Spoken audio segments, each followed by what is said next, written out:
Cool. So the basic questions that I think 80,000 Hours is trying to answer are like these.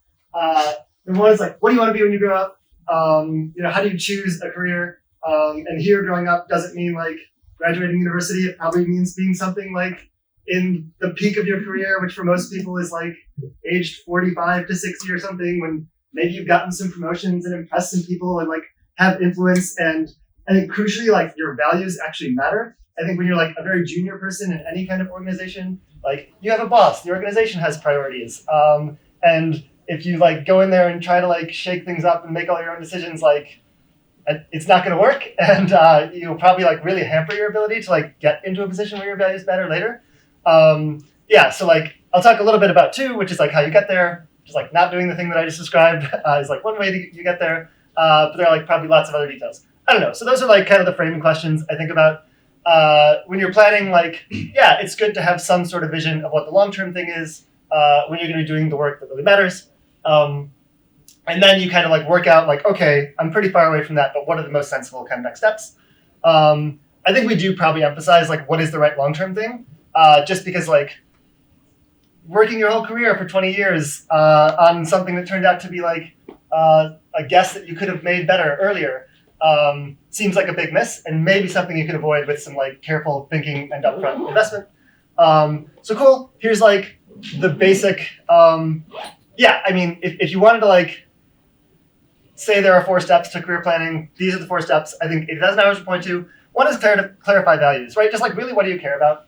And I don't know if this like jumps out as obvious, like because we're at an EA conference, I care about EA stuff.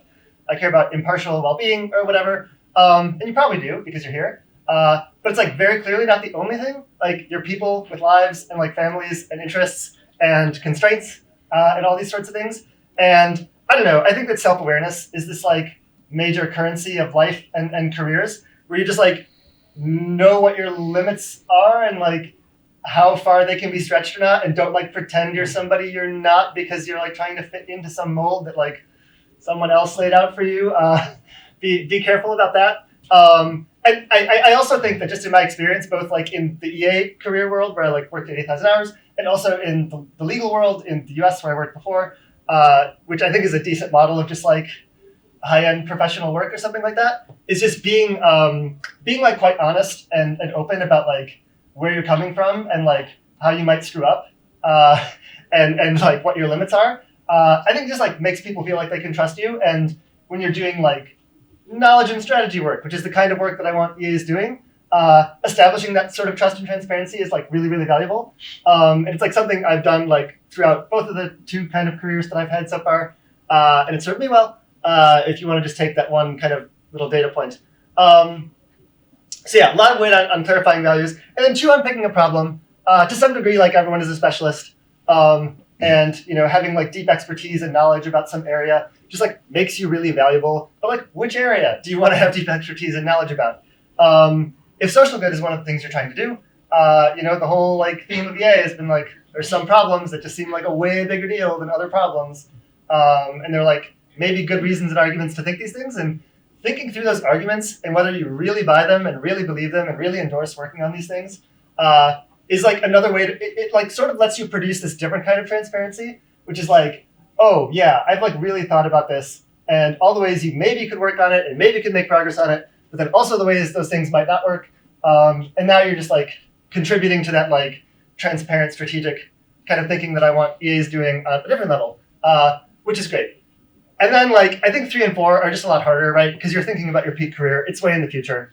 Like what specific role are you going to do? I don't think it should be like a job title at an organization, right? It's like, that's a little too fine-tuned or whatever. But it's like a general area, a category, a subsector of a sector. And like, yeah, I'll get into like the 5 kind of broad categories of work that we're excited about. And I think like your ultimate career plan after you've invested 100 hours or something should like be maybe like 1 level of specificity down from the 5 areas that I'll mention later. And kind of once you have that, you want to work backwards. Imagine people who are doing things that are like similar to the thing you identified. How did they get there? What were the steps they took? How have the dynamics changed in the intervening time?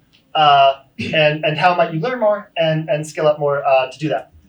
So yeah, that's the approach. If there are 4 steps, these are 4 steps. Clarify values, pick a problem, target a role, work backwards.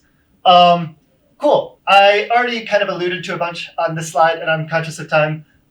This like strategic value and transparency matter a lot. And so like picking the right problem, being transparent about your values with yourself and like your prospective employers or collaborators is just like really valuable and really important. I think EA in general is just trying to do this weird thing of like, we share these values, but we want to be really competent, but merely having the values like doesn't make you competent.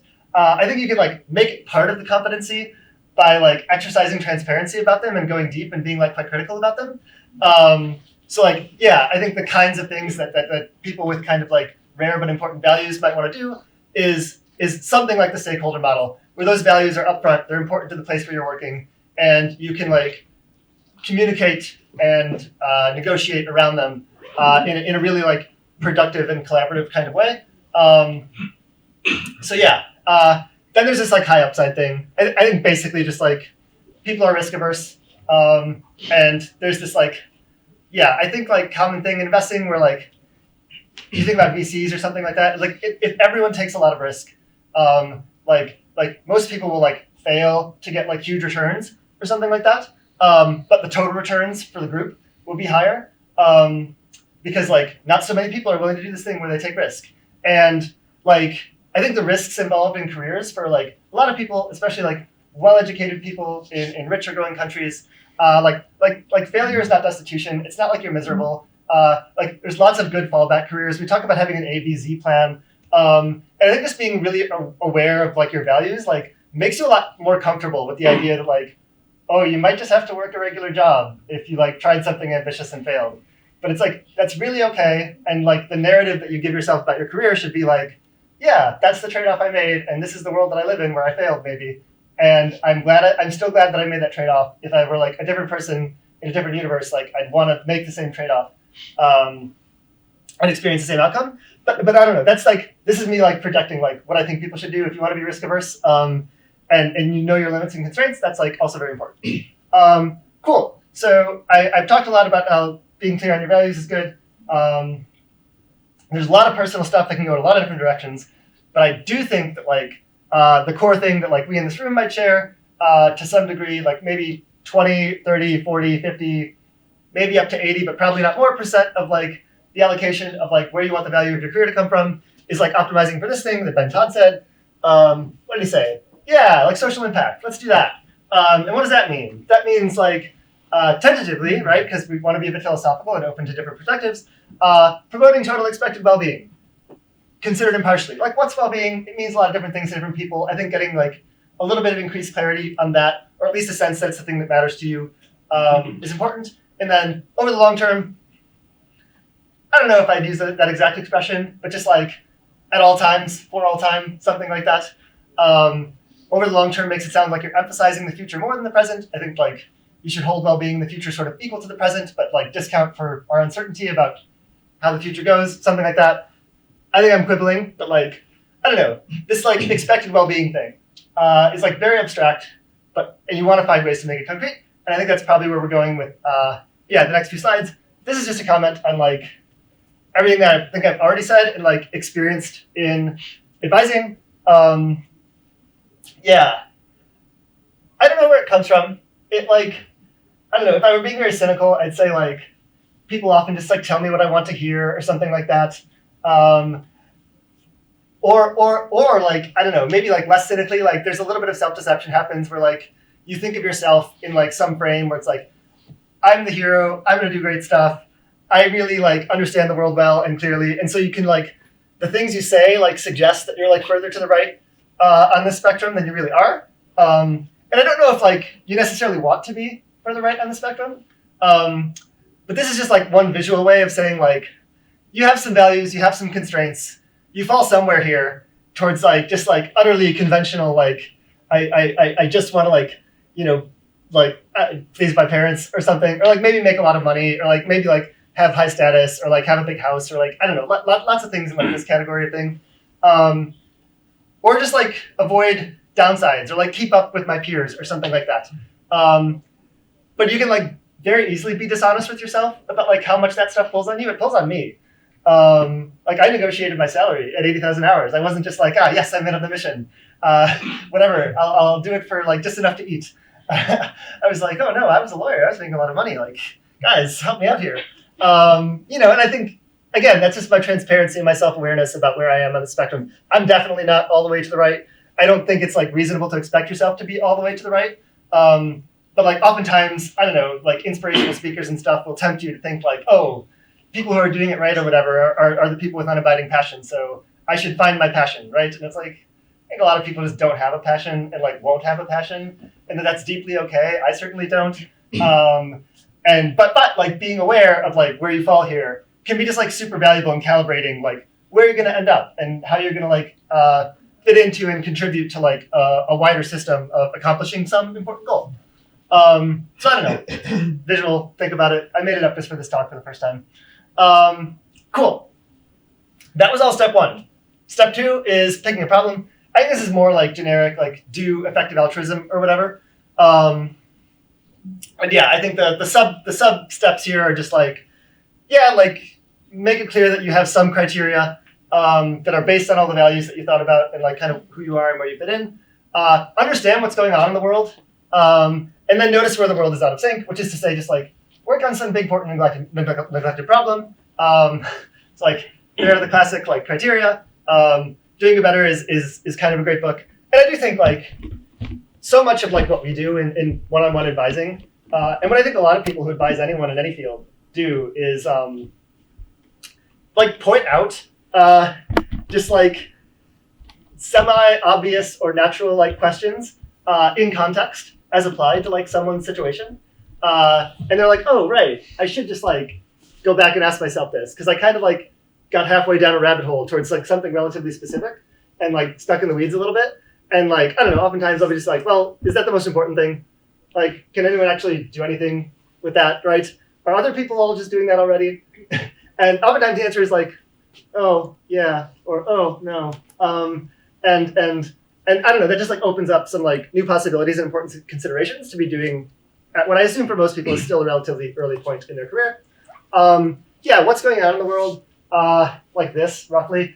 If I wanted to be like very highly abstract about like what's going on in the world, it's like, like humans just like for the whole history of humanity existed in this like very flat part of the graph, where I think like total common sense thinking about like what's good was right. You just like couldn't have an effect very far beyond like yourself and your family and your neighbors, right? And so I think most people have this intuition that, oh, like charity starts at home, this kind of thing that like, I don't know, effective altruists make fun of sometimes.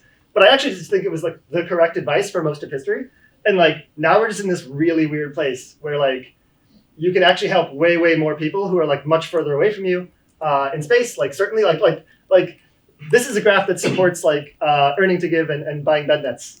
Long-termists use it a lot to be like, whoa, like we're in the future. It's so weird. But it's like, I don't know, you couldn't like buy thousands of bed nets or whatever before, I don't know, like 1950 or something like that, and like actually get them to the other side of the world in a cost-effective kind of way. Like it's still just like this very new thing that isn't intuitive for people. It is a form of leveraging technology and the kind of scale that like global industrial like civilization affords us. And I think this is like why effective altruism exists, is like just because there are all these new opportunities that aren't like immediately intuitive to people. And so, I don't know, one thing that I actually struggle with, and this is a little bit of an aside, is like a lot of people have an intuition that like, oh, what I should do is I should like go out there and change people's hearts and change people's minds. I have great arguments. Like I'm just going to give my arguments to the people and they're going to understand them and then they're going to be like me and we're all going to do the same thing and we're all going to go to the same place. But that's like something that like anyone could have done in the flat part of the curve, right? There were like people in front of you. You can talk to them. You can like tell them what you think.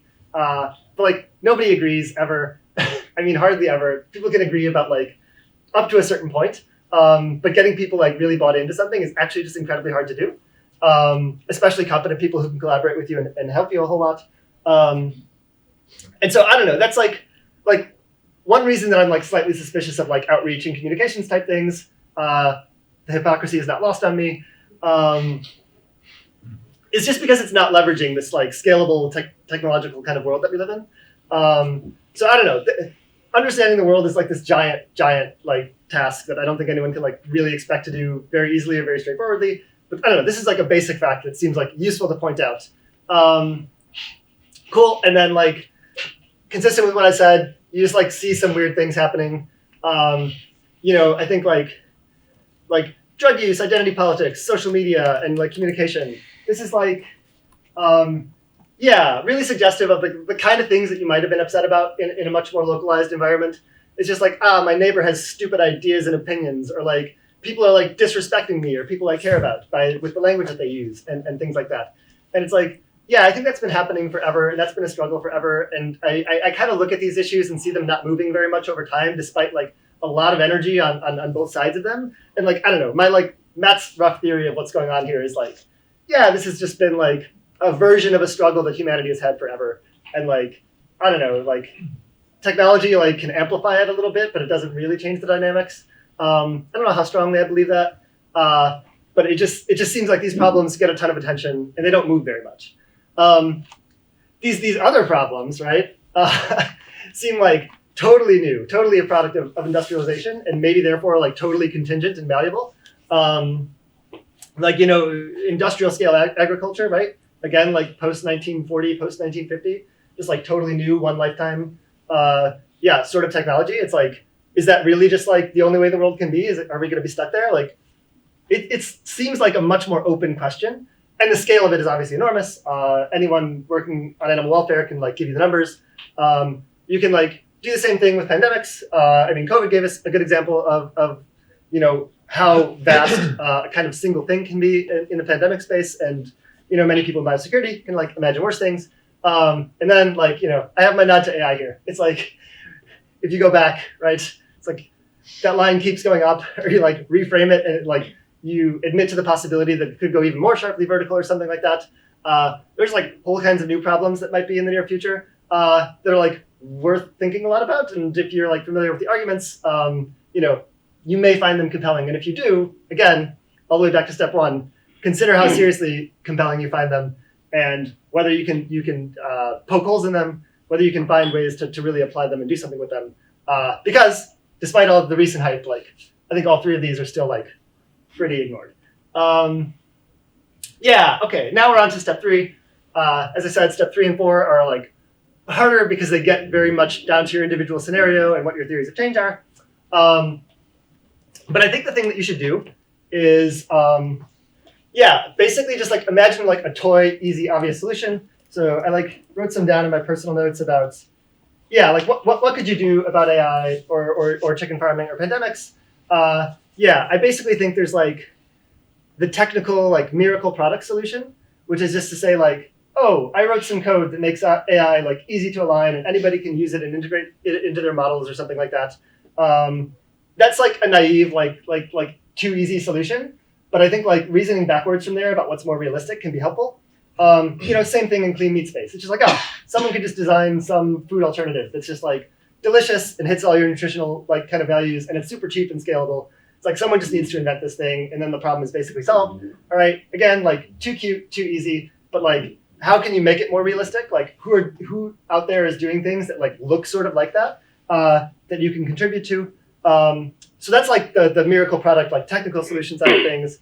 Then I think there's like the ironclad rule or tax sort of thing. It's just like there ought to be a law, but like this law is really going to work. We're like, we ban factory farming. That's just done now. Or we like tax it in such a way that it's like totally uneconomical and people aren't able to get around the tax and that sort of thing. We can have like an IAEA type of like nuclear inspection regime for the whole world around biosecurity.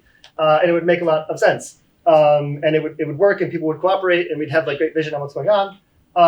It seems really hard, international coordination. But like the IAEA exists and like look at that. And like how did that happen? Understand it well, understand what the analogies are, understand who the players involved are, and then like say like which players seem important. Like probably the president of the United States, right? Probably the president of Poland to some degree. But also just like how do they get the power they have, right? From like all their political support, right? From like people in parties, right? From the civil service who like does all the research and like informs all the plans and actually implements them on the ground. How much say do they have in like the shape that these like programs kind of take? okay, like now I'm seeing roles that like might potentially be available to me at my peak career. And I can actually identify people in these roles now and like look at their biographies and say, how did they get there? What did they do before? Where did they study? I can talk to people who are like on that path and say like, hey, what's your day-to-day like? Is this something I could imagine myself doing and getting really into and building the skills? So yeah, and like these are just like other questions you kind of ask in that. And yeah, I think the thing that you'll end up at when you're trying to imagine this target role is like one of the 5 roles that we're into. And a way to like reduce these 5 roles to 2 principles is to say like your peak role should either be taking a weird approach to a conventional job, all right? So you'd be like a very unusual like politician, right? If you like prioritize these things that are getting ignored. Most politicians focus on what's popular, right? Because that helps them. But if your like true priorities were to like work on one of these relatively ignored problems, that would make you a kind of weird politician. Or you can do a conventionally good job in a weird role. This is what I aspire to be doing. EA and 80,000 hours, still kind of weird, still kind of niche. My dad doesn't really understand what I do. That's fine. But I try to show up every day. I try to like put in lots of hours. I try to understand this stuff. I try to like really understand what's going on with the individuals who I speak to, and you know, just like help them make better decisions and build better plans. I think if I were advising for something other than social good, I would be expected to like do kind of similar stuff. So I'm like doing a conventionally good job in a weird role. And like most of like the counterfactual and the difference is coming from the weirdness. And yeah, these are like the 5 categories of thing that you could do that might have a lot of counterfactual and kind of divided by asterisks and plus signs about like which are the 2 main kind of things that you're doing. If like that about a time. No, I have a question. Should I postpone it or ask? So I'm gonna have office hours right after this. And this is like when we're gonna do questions. I'm like basically at time. I was pushed a little bit, so I'm gonna like be slightly greedy, but not too greedy with the timing. And I don't know where my office hours are, but like just follow me and I'll be there. Cool. So I already mentioned some of these like work backwards stuff. Like yeah, there's lots of like blog posts and books and things that have been written about different roles in different places that you might be visualizing. Get a better sense of what they are from those. You can obviously speak to people who've done the role or who are in the role or who are on a path towards doing the role. That's something that we can like help out a lot of people with in advising to the extent we know people. We have a network and we're happy to connect folks. Then you like do a test or simulation. Like this is something that can happen at university. Sometimes you might have to fashion it on your own. I know lots of people from like the AI safety community are trying to build things like this where like, you get a chance to practice research for 3 months or something like that. And so that's like an example of step 3. In step 4 now you're like seeing roles or things that are on the path and you can just apply to them. And in step 5, I should probably really underline, which is just like when things stop making sense, when you don't feel like you're thriving, like you can just quit. You don't have to persevere. You're like, yeah, like well-educated, smart, motivated people. Like there are lots of things you can do. All the way down to and including like regular jobs that you don't have to feel like you're saving the world in, because it is just important that you're good at what you do. And I think all steps 1 through 4 will give you some evidence about whether you're going to be good at this thing and whether you're thriving. And again, like the self-awareness and the openness to like, maybe this plan isn't the right plan is just totally valid. And the earlier you quit and get into something where you are thriving, I think the more you can actually like suss out the next best opportunity. Cool. I'm like, I don't know, kind of vaguely worried that like all this is too abstract and vague. These are some vague worries. I'll share the slides later. I should probably let us get back to the room, but yeah, there's the quick summary. Clarify values, pick a problem, target a role, work backwards. Put those thoughts in your head as you think about your career, and ask me more specific questions in my office hours that are coming up in a minute. Thank you.